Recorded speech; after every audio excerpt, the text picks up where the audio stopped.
All right. So there it is. That's what we've been waiting for. Halftime.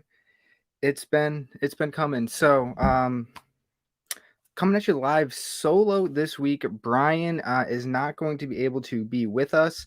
It's his birthday, and his mom flew halfway across the country to see him, so he can't make it tonight. But as realistically, I'm probably gonna miss a couple as well. Anyone out there that is a parent of, I have a 15-month-old son, schedules only work so well.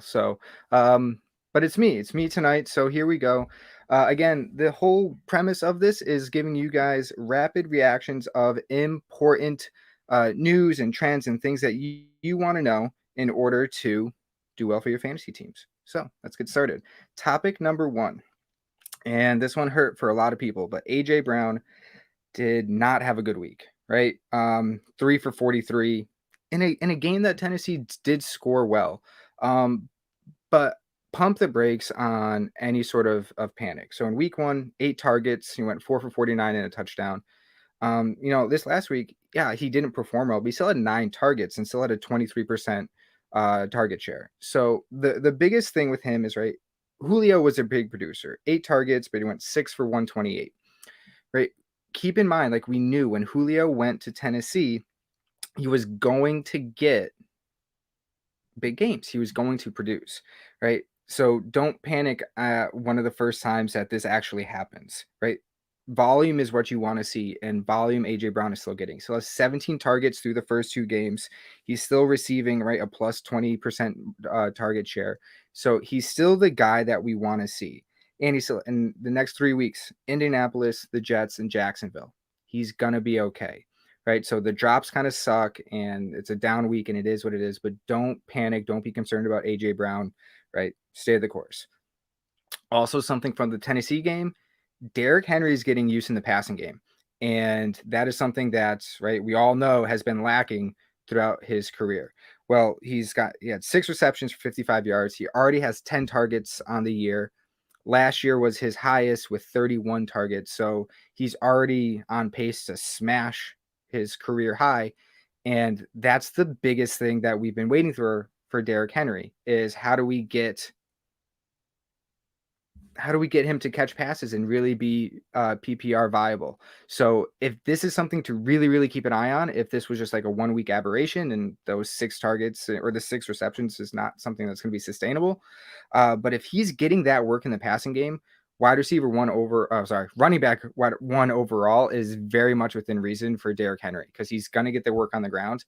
But if he's catching those passes, it's just right tractor Cedo to the moon. Topic two, Dallas Cowboys. All right. Zeke, Pollard, everyone's favorite topic. Right. Zeke, 16 attempts, 71 yards, 2 targets. Pollard, 13 attempts for 109 yards and a touchdown. 3 targets, 31 yards. Last week, right? We know it. So a couple of things.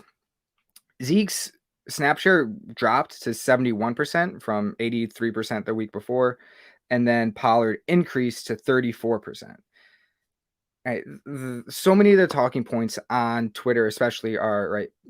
Clearly, Pollard is the better running back, and when is Dallas going to see it? They're not. It doesn't matter if Pollard is the better running back. You need to follow the money at running back in the NFL. Zeke, we all know Zeke's contract is a behemoth, and it's awful. But it's there and it's not going away anytime soon. So you have to realize that Zeke is going to be the bell cow of that running back room for the year, unless he goes down. That 70-80% share that he has in the room is going to stay there because they're paying him too much money for him to be on the bench.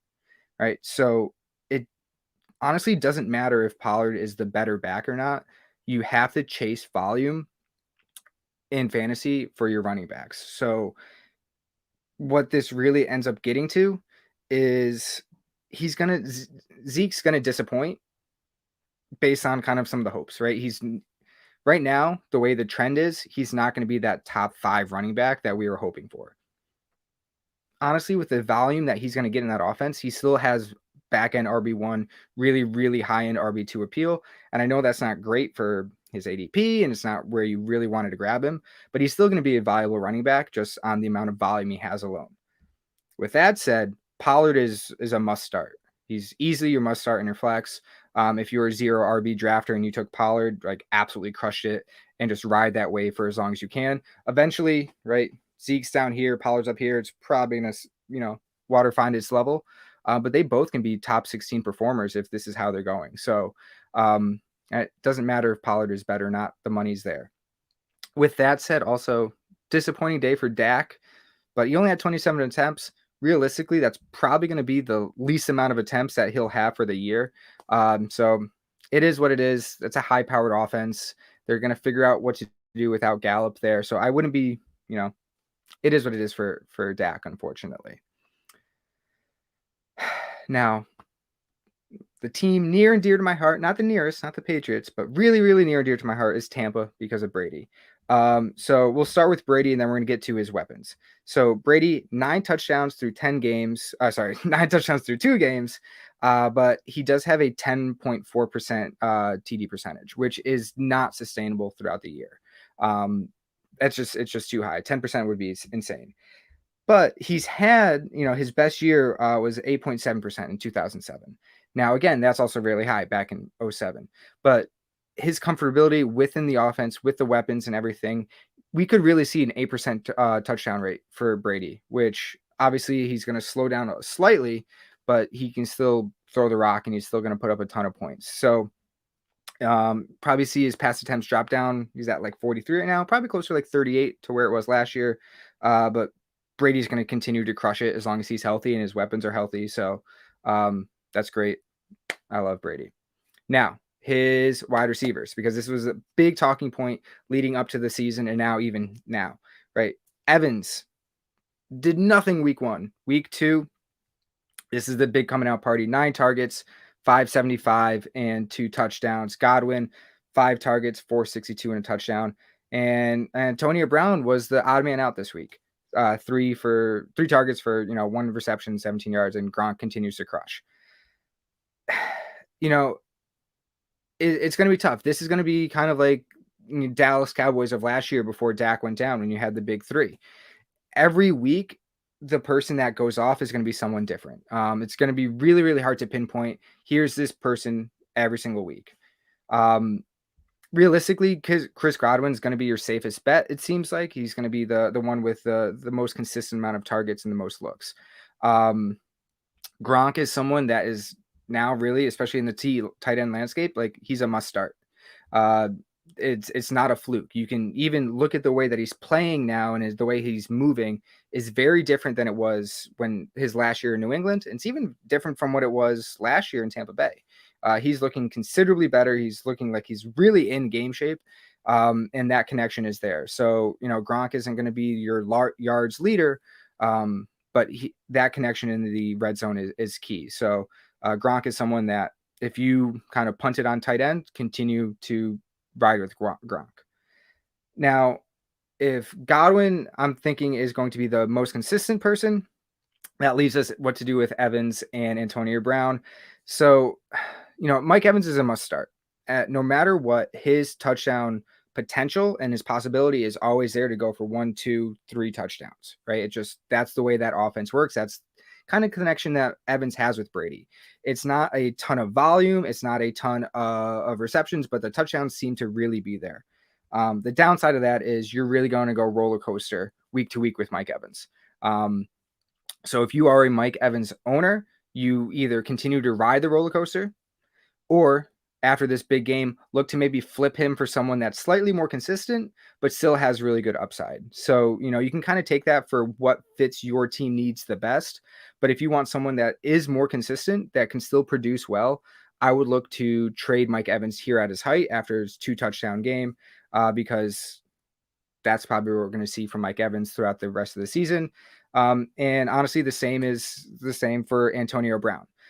He's obviously into that wider 3 range just because like you have, this week a 1 for 17. He's a little less trustworthy within that offense. Again, he's still the wide receiver 3 there. So with that said, he's someone that if the rest of your team is stacked, Antonio Brown is a great dart flex play because that lightning is there for him to go off, but he could also give you those really bottom out weeks. So, it is what it is, unfortunately, with those two or the three of them together with Godwin. It's going to be up and down the entire way. But Godwin's still going to be the most consistent, with Evans and Antonio Brown really trading off weeks of who has the boom and who has the bust. All right. Next up is Rondale Moore, Fantasy Duke's favorite.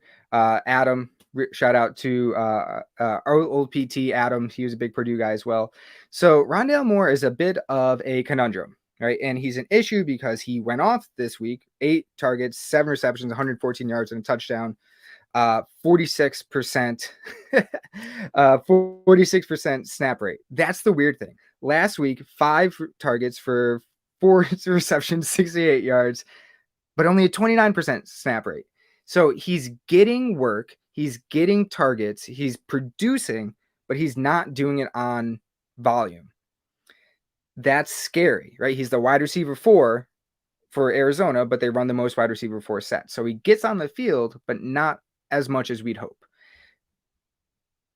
It's really, really dangerous to chase production when the volume is not there, right? He's very much like overproducing in regards to the amount of touches he's getting. Now, he's doing that because he is good, right? We saw it in college, right? For whatever concerns you had going into, was he too small to produce? Well, through 2 weeks, he's showing that he's not too small, and that when used correctly, like he's being used right now in Arizona, he's going to put up fantasy points. So I would still hesitate to fully jump in the Rondale Moore sweepstakes until, by starting him, I mean, it's another week or so to really get a good idea. But, checking in, he's only rostered, I think, on 29% of ESPN leagues, 52% of sleeper, which may be a dino skew. So that might even be a little bit lower. If he's available in your league, you need to pick him up. Even if he's a bench stash for the next week, you have to do it, because the way that he's producing on as little volume, if he gets more volume, those numbers and that production is just going to keep going up. So absolutely a perfect guy to target if he's not there. Lastly, of our main talking points here is my guy, Mikey Dubs, Mike Williams in the LA Chargers. So he is finally producing in the way that we've all been hoping for him to produce for like 2 years now. And he looks great. So he's a 26% target share on that offense. He's actually tied for 3rd in the league with 22 targets on the year so far through 2 weeks. He actually has more than Keenan Allen, which I don't think any of us would have put money on going into this season. So, right, he's doing really well. And he's doing really well, by the way, with Herbert struggling with his in his TD rate. So he currently only has a 2.3% touchdown rate. Last year's at 5%. So Herbert is actually doing a little bit worse than what we would have expected or what we're hoping for. But Mike Williams is rising above and outproducing that. So he really could be a fringe wide receiver 1, really top half wide receiver 2 the rest of the way if this continues to move the way it's hoping to see. But realistically, where he was drafted, anything top 20, you're getting fantastic return on his ADP. But Mike Williams is someone that, is now a must start player, which was not even the case this summer. So he's doing great. He's someone that, you can still probably go and acquire a little bit cheaper because he doesn't have the Keenan Allen namesake. And really you can even play into the fact that he has had hot weeks before, but then has drowned out. But this is very different. He's getting the target share that, is very telling for that offense. So if you have him, you got to start him. If you don't have him, he's a great player to go and try and acquire, maybe a little bit cheap before he stacks even 3-4 good weeks together, and then you won't be able to get him. So before, we're at the 14.5 minute mark. So just rapid fire to the end. Cole Kmet, significant letdown week. I've been big on Kmet going back into last season, the last several weeks. He's had over 35 targets over the last several weeks. He's getting use as a tight end. But this week was a complete dud, which does suck. However, I'm not giving up hope on Cole Kmet. We've seen throughout the years, Dalton, if he's there, I know he's hurt, Dalton targets the tight ends, and Fields was only in there for, I think, 13 pass attempts. So you can't really draw too much from that. But we do know historically rookies do like to throw to their tight ends as well. So he's now no longer a real streamer. I would put Kmet back on the bench to see until what he does, but I would not give up hope on Cole Kmet at this point. Next up, Jarvis Landry is going down with a sprained MCL. That could be a 2 to 3 week injury. Beckham is still, who knows? He's still banged up. Who knows when he's going to come back? So that's going to be really important and helpful for the other pieces. Nick Chubb and Kareem Hunt should see an even possible larger upload and work. But realistically, I think this could be a massive boost for Austin Hooper. We saw it this past week, right? He led the team in targets. Hooper should maybe finally earn that paycheck that they paid him as the top tight end when they signed him. So also Donovan Peoples-Jones and Schwartz. Right, there's a couple other guys there that could be viable streamers. Realistically, I would shy away from just throwing them into your lineup at this point because we don't know what the offense is going to be. But if you have Hooper, or if you are truly streaming tight ends, and Hooper's available, he's a great person to throw in there because who else is there for targets? Tyrod Taylor, he goes down. He's going to be out for a while. Do not start Davis Mills. Don't do it. But Davis Mills took over. Here's a good one. He targeted Brandon Cooks 10 times. 10 times. Brandon Cooks is not, he's going to be okay. If Davis Mills is passing to him this much, is giving him that many looks, go get him. If someone has Brandon Cooks and they're freaking out that Tyrod Taylor is gone, go get him for cheap.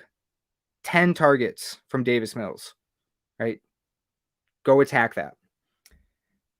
And lastly, so the LA Rams, this is from Adam Levitin.